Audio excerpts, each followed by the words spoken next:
Baik, pada materi ini kita akan belajar tentang membuat simbolik di HTML, kemudian membuat link internal maupun eksternal, kemudian yang terakhir kita akan membuat sebuah table. Oke, kita buat dulu struktur HTML-nya. HTML, kemudian di sini head ya. Head, kemudian di sini judulnya. Misalkan belajar simbolik, simbol aja atau simbol ya, simbol HTML. Simbol HTML. Simbol-simbol di HTML ya, di HTML. Slash title. Kemudian head ya, jangan lupa ditutup. Kemudian body.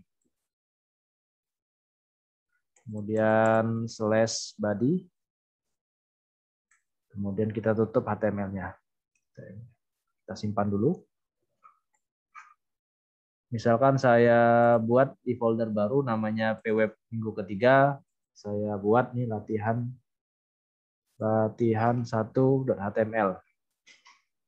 Latihan 1.html. Ya. Latihan 1.html. Saya simpan. Nada head title. Nah, sekarang kita akan coba membuat simbol-simbol ya. Misalkan saya punya paragraf ya. Saya buat tulisannya nama ilmiah oksigen adalah O2 /P. Nah, kalau kita jalankan O2-nya ya seperti ini, nggak ke bawah. Jadi ketika kita buka filenya latihan 1, tampilannya seperti ini, nama ilmiah oksigen adalah O2. Nah, sementara kan oksigen O2-nya itu kan harusnya ke bawah nih. Nah, kita gunakan sub agar 2-nya ke bawah. Nah, ketika kita simpan, ketika kita jalanin lagi, nah 2-nya ke bawah. Kemudian oksigennya mau kita hitamkan, ya udah kita tinggal pakai script B di sini, artinya bold ya, hitam. Berarti oksigennya hitam nih tulisannya. Nah, oksigennya hitam. Nah, misalkan O2-nya mau dimiringin, berarti gunakan italic di sini, I. Tulisan O2-nya mau dimiringkan misalkan. Udah, pakai I di sini. /I. Nah, artinya dia miring gitu ya. Nah, miring O2. Nah, misalkan adalahnya misalkan mau di garis bawah, itu pakai U, underline. U. Artinya dia ada garis bawah, underline. U. Nah, ketika kita jalankan, maka adalahnya itu ada garis bawah. Nah, kemudian misalkan kita punya paragraf lagi ya, paragraf di mana tulisan duanya ke atas gitu ya. Misalkan rumus matematika. Matematika X kuadrat ditambah Y kuadrat itu sama dengan 5 misalkan. /P. Nah, nilai ininya duanya itu di atas gitu. Nah, gunakan sub di sini. Sub. Nah, ini sub. Nah, begitu juga yang ini. P sub ya, sub. Sub artinya dia ke atas ya. Kalau sub pakai B itu ke bawah. Tapi kalau sub itu dia ke atas. Nah, jadi ketika kita jalankan, nah nanti dia duanya itu ke atas. Itu gunakan sub. Gitu ya. Silakan dicoba dulu. Nah, ini silakan dicoba. Oke. Kemudian kita juga bisa menggunakan simbol-simbol lain ya. Nah, kalian bisa akses di web saya di insarpembelajar.com. Nah, ini banyak nih simbol-simbol yang bisa kalian pakai. Contoh, I love teknologi rekayasa perangkat lunak. Nah, kalian bisa menggunakan dan hearts titik koma. Nanti akan muncul seperti Lope nih. Nah, misal kita coba ya. Sekarang saya punya paragraf. I love. Nah, love-nya pakai kode seperti ini. Pakai dan ya tadi. Dan heart titik koma, pakai heart titik koma, I love berarti Pangkal Pinang misalkan, atau I love teknologi rekayasa perangkat lunak. Rekayasa perangkat lunak. Nah, kalian tutup ya. Udah kalian tutup, kemudian kalian lihat hasilnya. Nah, ini. Nah, maka akan ada simbol log P di sini. Misalkan simbol yang lain mau kalian pakai. Nah, ini ya, akar 16 ditambah akar 15. Nah, itu gunakan radik titik koma atau menggunakan kode seperti ini. Ada dua opsional ya, bisa menggunakan kode ini atau kode yang ini. Misalkan gunakan radik ya. Udah, tinggal pakai radik aja. Paragraf, misalkan dan radik. Nah, radik itu berarti akar 16 misalkan ditambah radik lagi. Ini ya, radik. Misalkan 4 sama dengan berarti 4 tambah 2 6 berarti ya. 6. Nah, kita tutup. Akar 16 ditambah akar 4. Berarti kan 6 hasilnya. Akar 16 kan 4. Akar 4 2. Jadi ketika kalian jalankan, maka seperti ini, akar 16 ditambah akar 4, 1 sama dengan 6.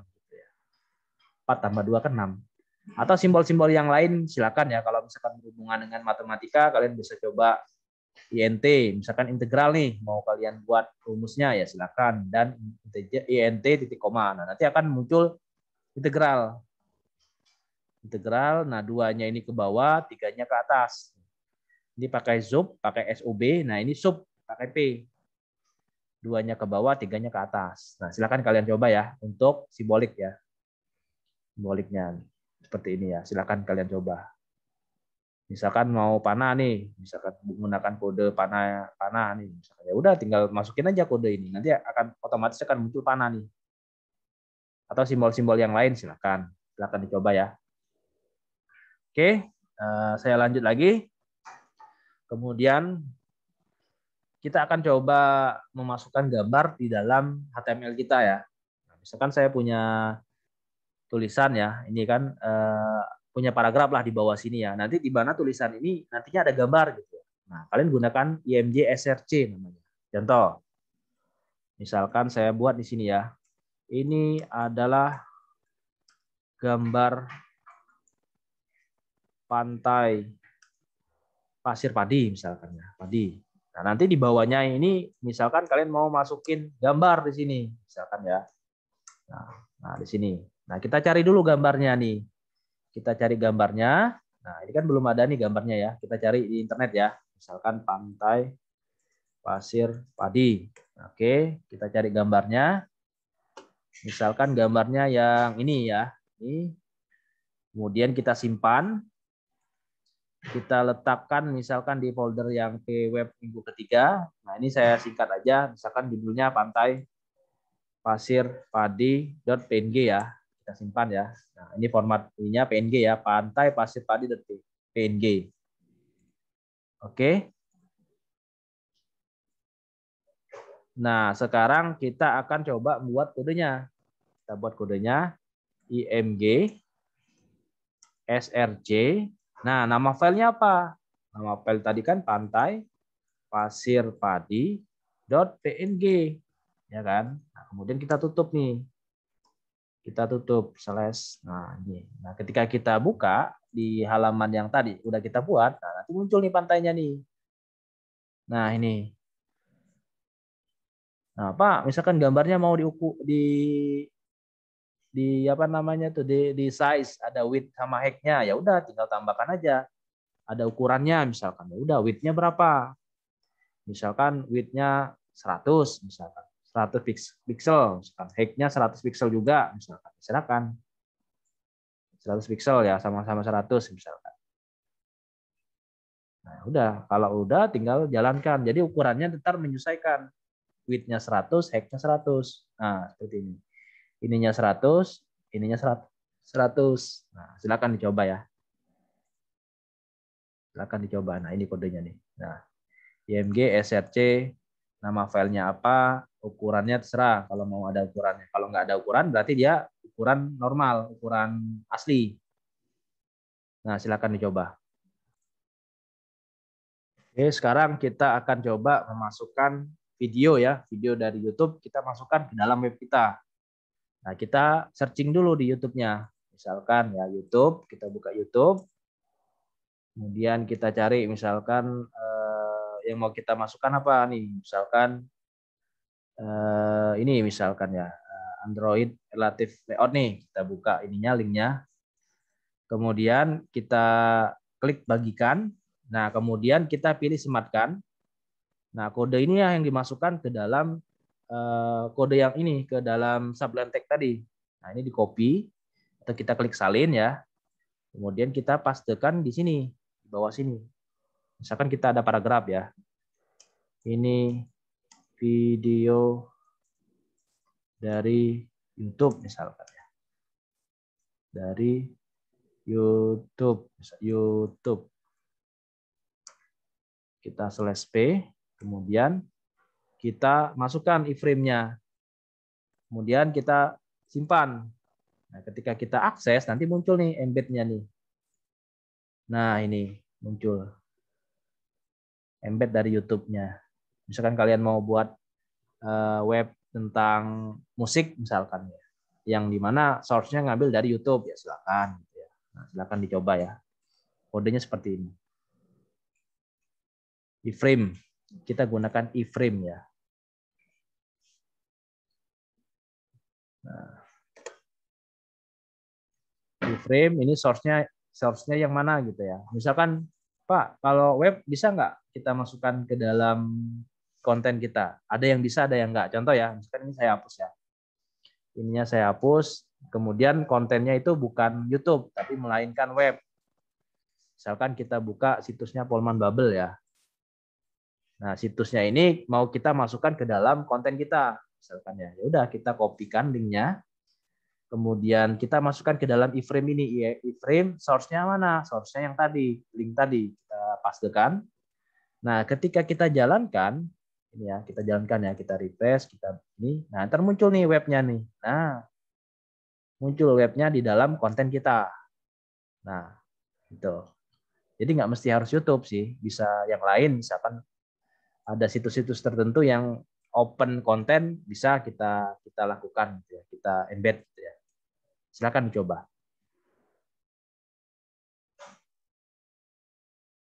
Oke, kita lanjut ya. Kita akan belajar tentang link sekarang ya. Link itu ada terbagi menjadi dua, ada link secara internal, artinya kita mengakses page atau konten punya kita sendiri. Kemudian ada yang namanya link eksternal, artinya kita mengakses konten punya orang atau luar ya, di luar dari konten kita. Oke, kita coba buat. Misalkan saya punya paragraf ya. Ini link situs situs belajar misalkan. Nah, keywordnya kita tutup ya. Untuk kita ngebuat link itu gunakan Ahref. Nah, ini Ahref. Kemudian ini URL-nya apa? Misalkan kita mengakses situs orang lain ya, misalkan situs saya ya. Nah, misalkan ini ya insanpembelajar.com ya. Kita copy misalkan ya situsnya ini. Ketika kita pastekan, nah kita buat kata-katanya. Silakan klik ini misalkan. Kemudian kita tutup, jangan lupa /a-nya. Nah, kita simpan. Nah, ketika kita akses ini, kita refresh ulang ya. Nah, ini di sini ada tulisan nih. Ini link situs belajar. Nah, ketika user ataupun orang lain mengklik ini, nah dia akan mengacu ke sini, ke situsnya insanpembelajar.com. Nah, itu ya. Jadi dia mengacu ke link eksternal. Nah, jadi dia akan mengacu ke konten orang gitu ya. Ketika diklik, dia akan mengacu ke konten orang. Nah, bagaimana kalau misalkan ininya mengakses ke tab baru, ke tab yang di sini. Jadi nggak menghilang konten yang di sini. Nah, itu gunakan ini, gunakan new di sini. Kalau di materi saya sudah ada sih di sini. Di sini. Kalau kalian mau belajar silakan ya. Nah, di sini udah ada nih. Kalian gunakan new di situ. New di situ. Ada nggak ya di sini ya? Nah, ini kalau ini link ini ya, link Kalau ini link Facebook, kemudian YouTube. Nah, ini ngacunya ke link eksternal. Nah, kalau ini link internal nih. Nanti kita akan coba pelajari ya.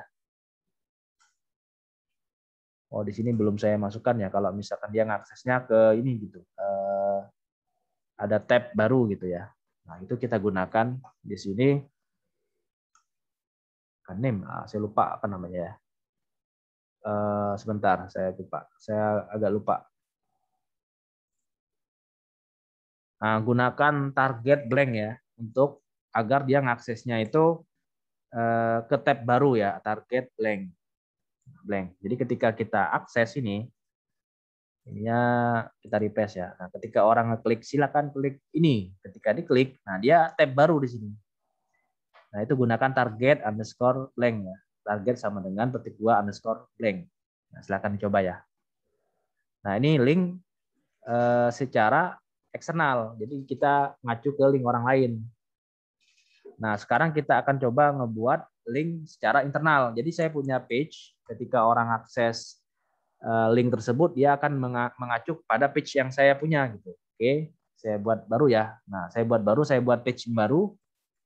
HTML, misalkan ini head ya. Head, ini title, misalkan judulnya belajar link. Saya tutup.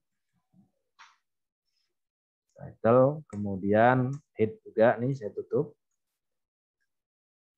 Kemudian body.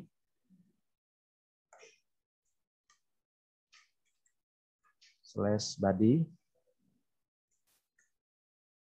Kemudian HTML ya. Saya simpan. Nah, ini misalkan namanya page saya atau konten saya tulis ya. Konten, my content ya, my content. Nah, ini formatnya HTML. My content.html ya. Nah, isinya apa? Misalkan saya punya paragraf yang menjelaskan tentang pantai pasir padi. Pantai pasir padi terletak di kota Pangkal Pinang misalkan. Kemudian di bawahnya ada gambar ya, yang tadi sudah saya download. Pantai pasir padi.png kalau nggak salah tadi. PNG. Coba kita akses dulu ya untuk my content ya. Nah, udah muncul ya. Nah, sekarang kita ke page utamanya. Nah, page yang ini ya. Nah, kita balik lagi ke latihan 1. Kita akan buat paragraf link secara internal. Oke, kita buat paragraf. Ini adalah link secara internal. Nah, nanti kita tutup. Nah, sama seperti di atas, kita gunakan href juga. Kita gunakan href.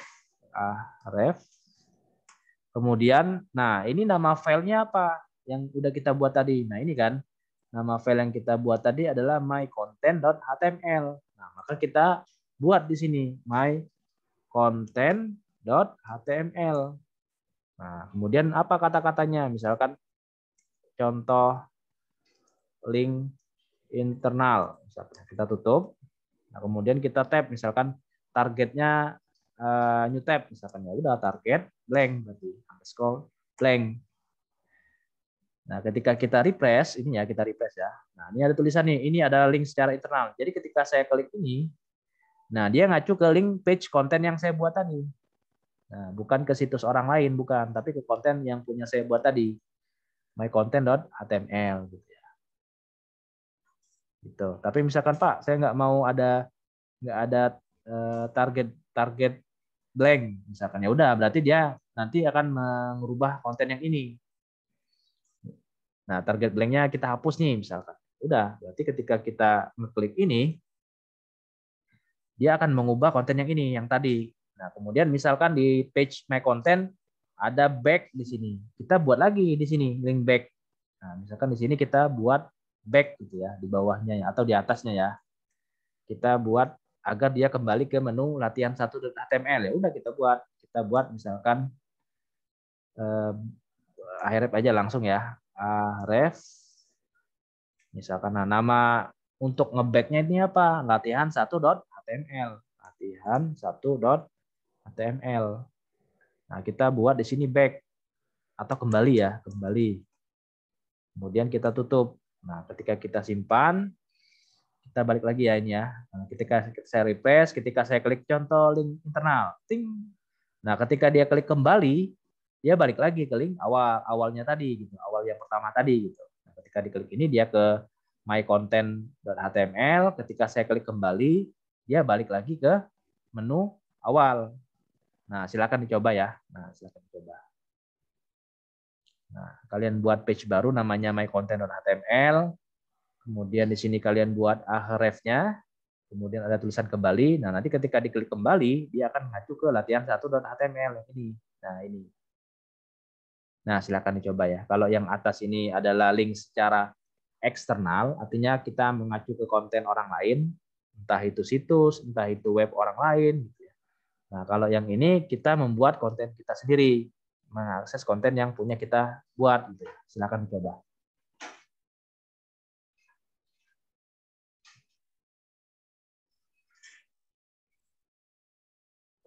Oke, kita lanjut ya. Kita akan coba buat teks berjalan ya.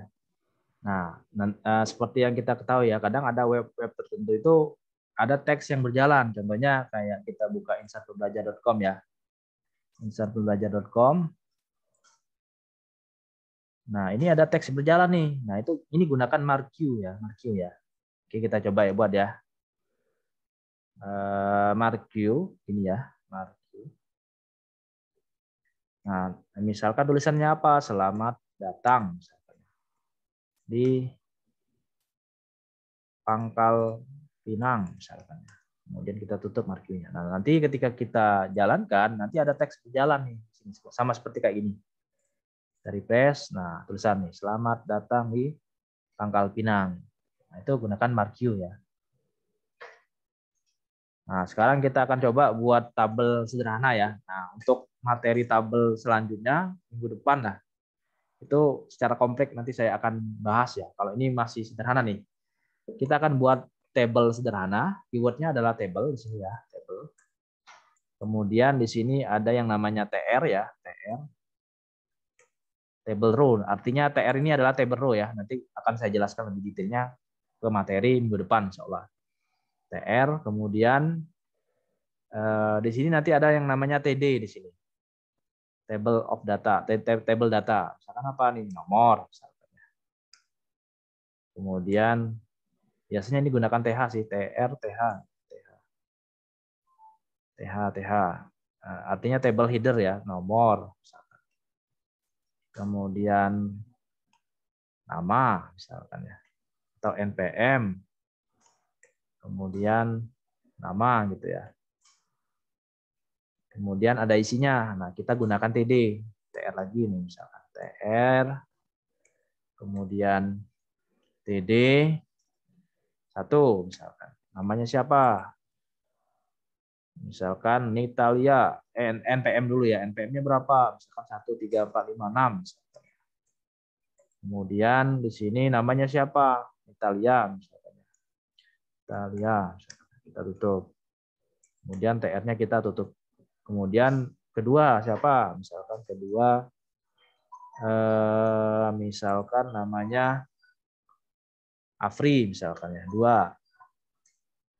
NPM-nya berapa? 7 misalkan. Namanya Afri misalkan ya. Udah kita simpan. Ketika kita akses nanti akan muncul seperti tabel nih. Nah, ini tabel. Nah, untuk melihat garis, untuk memunculkan garis-garis gunakan border di sini ya. Nah, ini gunakan border di sini. Border misalkan isinya 1. Nanti akan muncul nih garis-garisnya nih. Nah, garis-garisnya akan muncul. Nah, untuk lebih detailnya nanti kita akan bahas ke minggu depan insya Allah. Nah, untuk praktikum minggu ini silakan kalian coba ya. Ini ya, praktikum hari ini silakan kalian coba materi hari ini. Kemudian tugasnya kalian buat laporan praktikumnya. Terus yang kedua kalian buat implementasinya. Nah, Nah, kalian buat sendiri tentang page kalian yang buat. Misalkan kalian buat website tentang pantai nih ya. Nah, di situ ntar ada konten tentang pantai, kemudian ada data diri kalian, kemudian ada tentang kuliner dan sebagainya lah. Silakan dibuat sekreatif mungkin. Jadi tugasnya itu kalian pelajari ini, kemudian setelah itu kalian buat konten sendiri. Kontennya bebas lah, temanya bebas, mau pariwisata, mau kuliner, ataupun yang lain silakan. Yang penting di dalam kontennya itu minimal ada 4 page ya, 4 page itu secara internal. Nah, sisanya eksternal silakan. Page-nya itu seperti yang tadi, yang seperti ini ya. Kalau ini kan baru satu nih, satu. Nah, konten untuk menampilkan apa gitu. Nanti ada lagi 2, 3, 4. Kemudian ada link untuk secara eksternalnya silakan. Misalkan yang mengacu ke Facebook kalian atau ke Instagram kalian silakan gitu ya. Nah, silakan dibuat sekreatif mungkin dan sebagus mungkin.